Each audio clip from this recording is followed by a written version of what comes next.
Og så får vi ham lige med igen. Min lille, søde, lille fritte dreng, Sebastian, og så gaber han.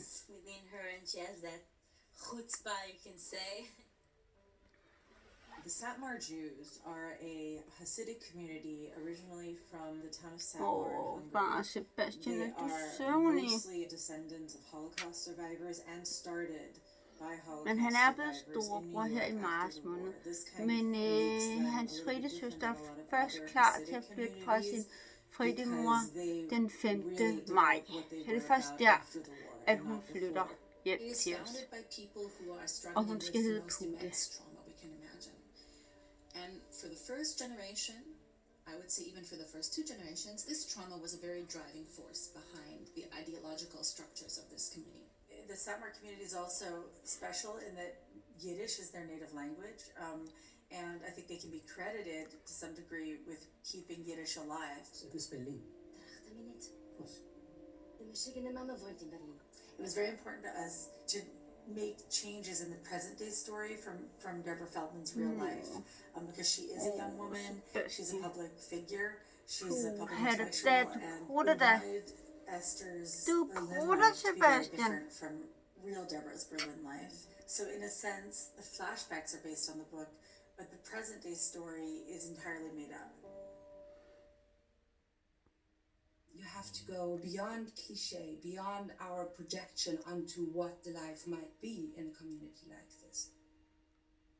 It was very important to us to get not just the look and feel and costumes and rituals and everything correct, but to inhabit the ideas of these characters' world in a way that felt authentic, but also heightened because it's television. I just in general feel like when you're showing different communities, Sebastian, especially du vil have alle, som ser på dig på YouTube, at de skal begynde at gabe, hva'? We knew it was so Det er important det, du to er get ude på, people on board, Sebastian. not just as actors, but behind Og smitte alle med the camera gabesyge. who are from this community. So one of the first people we hired was Ellie Rosen, who is an actor, translator, and kind of specialist when it comes to Yiddish. Yeah, Ellie Rosen was like our guide. You know, he was our spirit guide. He not only translated the scripts, he coached the actors in Yiddish. He helped us with all the cultural details, and he played the rabbi. When I was given the opportunity to help ensure that it was representative and that it is authentic,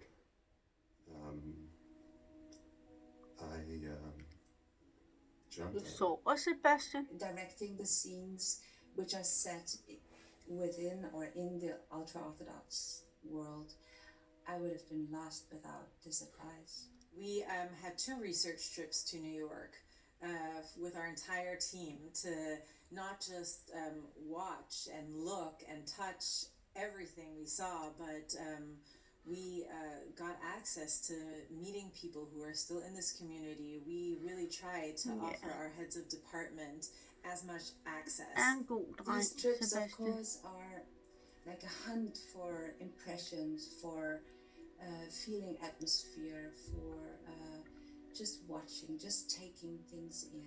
It was a kind of image-based research. We looked around, we took so many pictures, and we tried to inhale this world by the visual impressions we got. While we were taken around New York, we went on a tour of Williamsburg by an ex-Satmar woman who had grown up there. She'd had her first child there and had been married and everything. And she walked us through a lot of Williamsburg and the traditions within the exterior buildings. And Silke was taking lots of notes for her world, and I was taking lots of notes for the characters that I was going to be building. We started shooting really the past, like the Williamsburg parts, and then we moved to Berlin. So it was suddenly something felt also different. Also, it's moving from Yiddish to English, and different outfits and makeup suddenly, and the hair, and there's so many different hairs, right? Because there's the bold, and there's this, and there's the wig, and she has so many faces.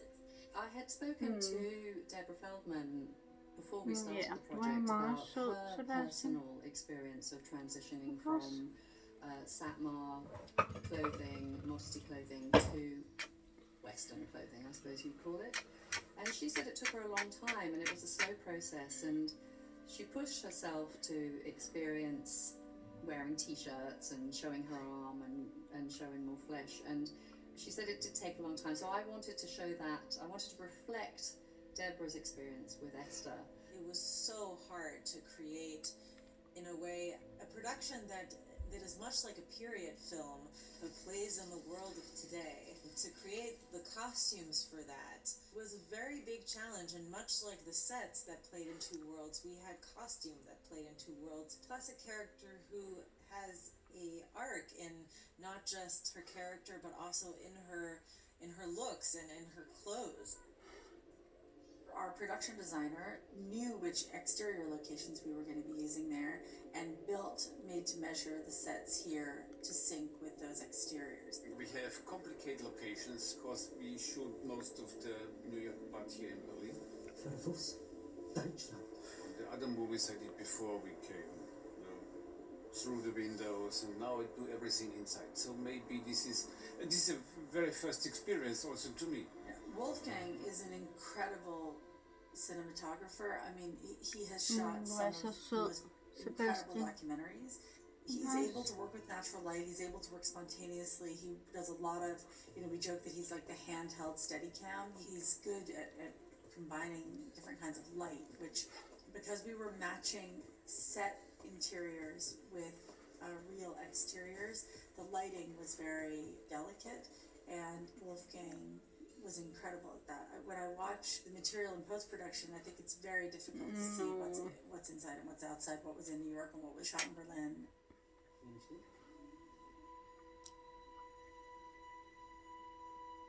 Shira Haas is a talent, what a face. I mean, she needs to only move a part of her face and can make you cry or laugh. Shira is just an enormous actress. So talented, so gifted, such a hard worker. And it was pure joy.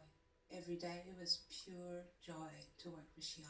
I think that what's really beautiful in Asti, I think that she really, even though she feels she's been told her life that she's different, even though she feels like she's different, she's always trying very hard to fit in, really. And she really wants to find that feeling of belonging and happiness. We have sort of four main characters. I mean, Esther is the main character, but the other main characters are all Satmar characters who are dealing with being inside and outside at the same time.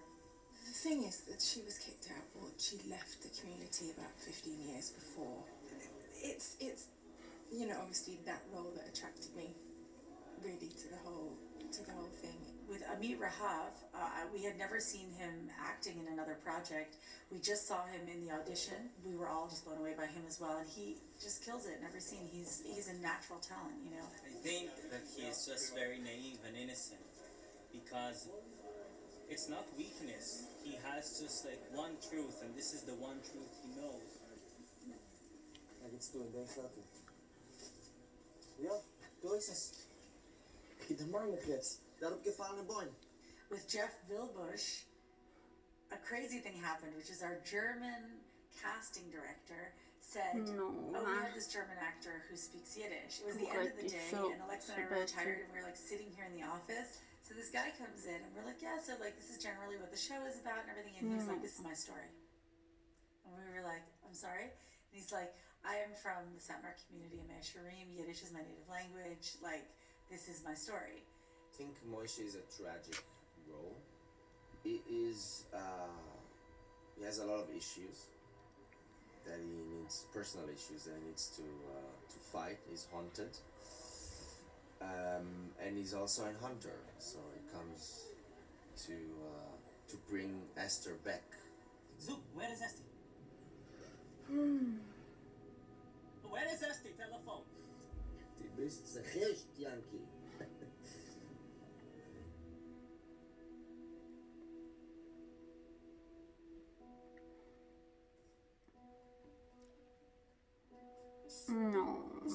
For us, the challenges of creating this Satmar wedding here in Berlin began with finding enough extras who had big enough beards and, were willing to get all the hair and makeup. I mean, the joke on this show is that the men required way more hair and makeup than the women.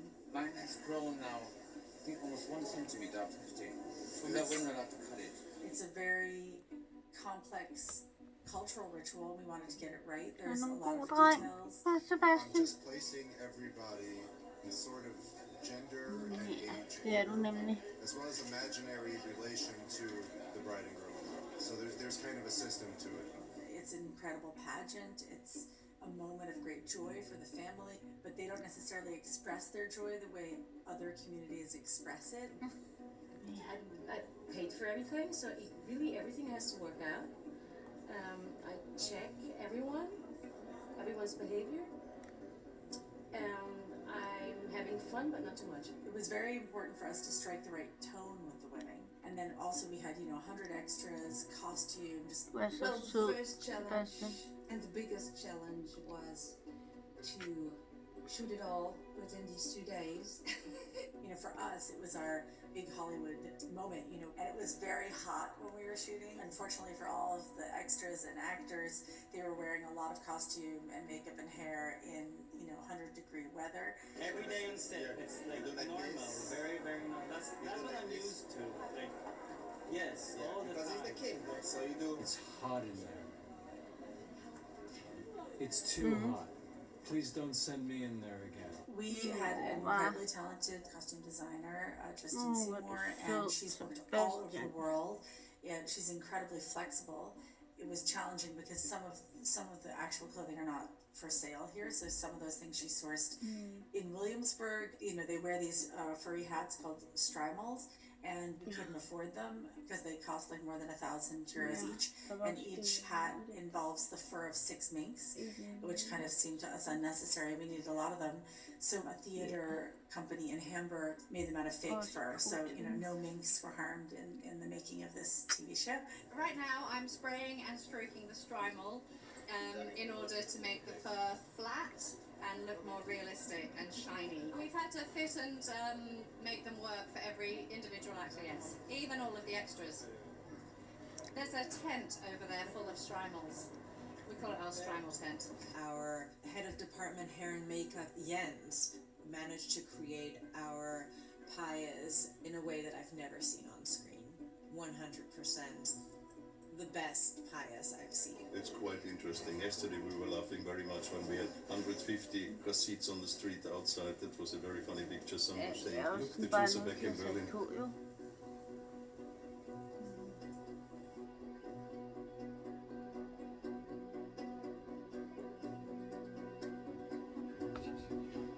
Skal du tisse? Så må du gå på toilet, Louis. Always talk about trying to Og du portray skal ikke gøre det reality i bukserne. in film, and Det there's ville nothing være meget more- dumt. There's no more reality than diversity, because that's just walk across the street. So for Berlin, we really wanted to create a very colorful and lightness to the architecture we chose. We kind of returned to a lot of former West Berlin, kind of little locations and areas and certain types of architectures that were built in the 70s and 80s. I wanted to have something more with a freer space, more rhythm in it. Silke found the most incredible location at Potsdamer Platz, right next to the Philharmonic. No one has ever shot there, and it was the perfect location for the music academy. Nej. Slap af, Sebastian. Slap af. Slap af, min lille Much skat. lighter, Open Sebastian. Architecture, post-war. It was about Og communication. nu er It Louis was lige about ude for at low børste sine hierarchy, tænder, så han ikke får huller i tænderne. mirrored by architecture. We created our own music academy where Jews and Muslims are playing music together.